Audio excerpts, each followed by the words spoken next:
What's going on, everybody? Crazy Dog back for another video, and this will be my Browns 2018 schedule prediction. I know you guys have been waiting for this video ever since the Browns schedule got released, and so finally here it is. But before I get to my schedule prediction, I gotta talk about a few things.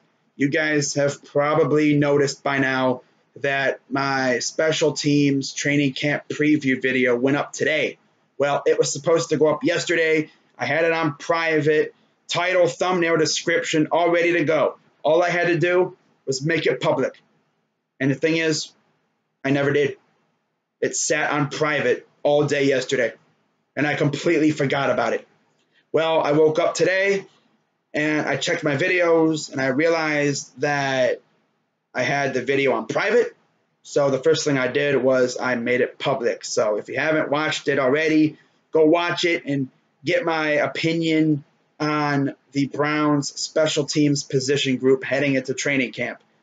And the second thing I got to talk about is little Browns news. The Browns got some players in for visits this week. We got former Steelers wide receiver Eli Rogers and cornerback Jude Ajay-Berrima in for visits today. It's going to be interesting to see if we sign Eli Rogers due to the fact that he knows Todd Haley's system and he would fit in like a glove. And on Friday, we got former Redskins / Panthers for like a few minutes. Cornerback Bashaud Breeland in for a visit. And I say former Panthers corner because he originally signed a contract with the Panthers pending physical, and apparently he got hurt in the Dominican Republic when he had an accident involving a golf cart, and he hurt his ankle, had to get a skin graft, and he failed his physical, and the contract was voided, and he was returned to free agency, and he's coming to Cleveland for a visit, and it's going to be interesting to see what happens with that, because look at who we got at corner. Denzel Ward, E.J. Gaines, T.J. Carey, and Terrence Mitchell, although he's like a third string, but he's still on the team. We still signed him. It's going to be interesting to see if we sign any of these guys. If anything, I think we sign Eli Rogers, but that's about it. I don't think we need any more corners, but knowing these guys, we're probably going to sign all three guys, most likely. The one guy I really want us to sign is Jonathan Hankins. And here we are conducting visits with a receiver and two corners. Really? That's overkill, bro. How about you fill a position that we kind of opened up but haven't really addressed? Defensive tackle. We're going to do that? Or no? I'm thinking no, but we'll have to wait and see. Now, let's get to the good part. I know you guys are probably getting pissed. I wanted a schedule prediction. Where's the schedule prediction? Relax. It's happening now, all right? Let's get to the schedule prediction. Starting with week 1, September 9th, Browns home opener, First Energy Stadium against the Pittsburgh Steelers. The Pittsburgh Steelers have a reputation for starting off slow, and the way I see it, if the Browns get off to a fast start, put up some points early, I think we can take down the Steelers. I know the Yinzers are going to get triggered in the comment section, but honestly, I don't care. I think we get that win week 1. We start off the season 1-0 for the first time in a very long time. Week 2, we head out to the Superdome to face Drew Brees and the New Orleans Saints. And I'm going to be real honest here. I think we can win this game, but I actually have us losing this game because the Saints are playing at home, and that team is legit. They got some great players on that squad. Alvin Kamara, Michael Thomas, Marshawn Lattimore, and, of course, Drew Brees. So I think the Saints will pull out the W week 2, and my Browns fall to 1-1. Week 3, Thursday Night Football, September 20th, just 4 days after the Saints game. We face off against the New York Jets at First Energy Stadium. I think we get in that win. Although the Jets have improved, I still think We have them when it comes to talent. We have them beat, and I think we beat them on the scoreboard too. I think we get that win. It'll be a good game, but we get that dub. We're 2-1, heading out to Oakland 10 days after the Jets game.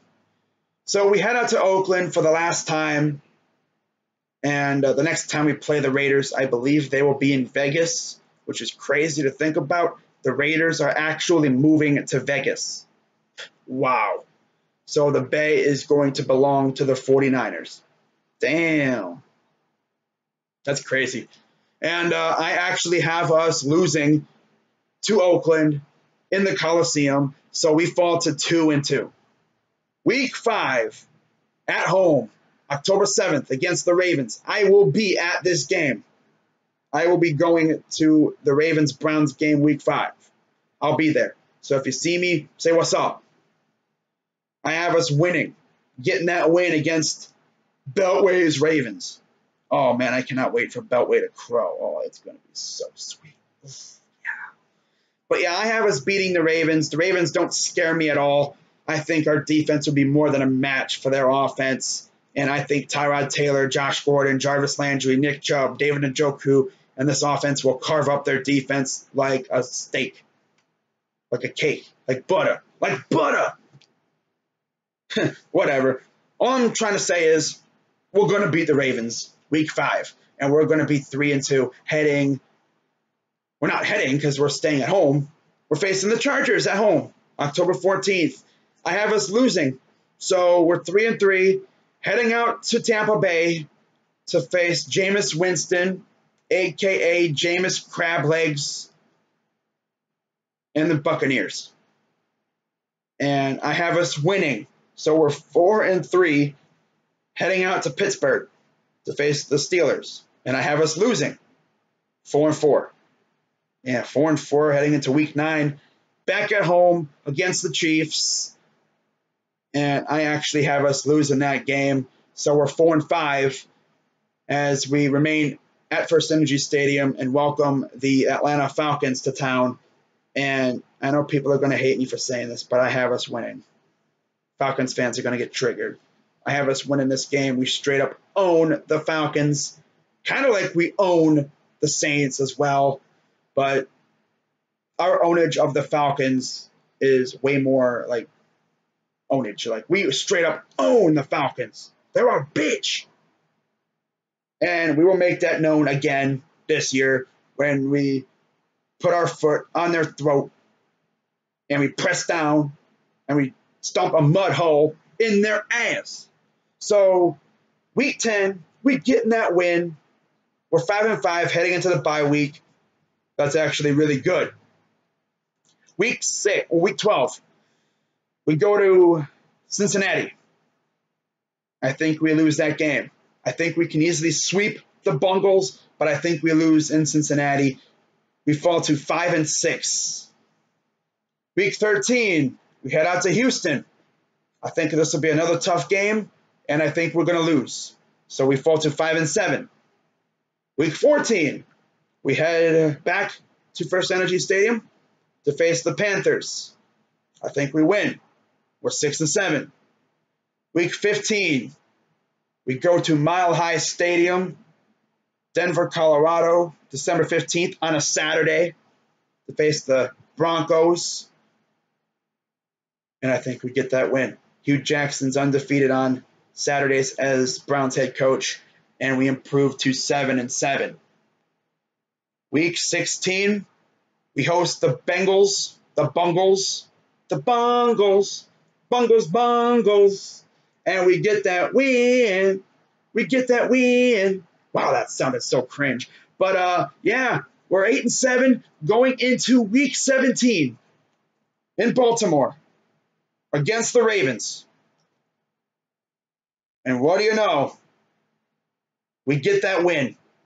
No, I'm just joking. We lose. We take that L. Week 17, December 30th. We end the season 8-8.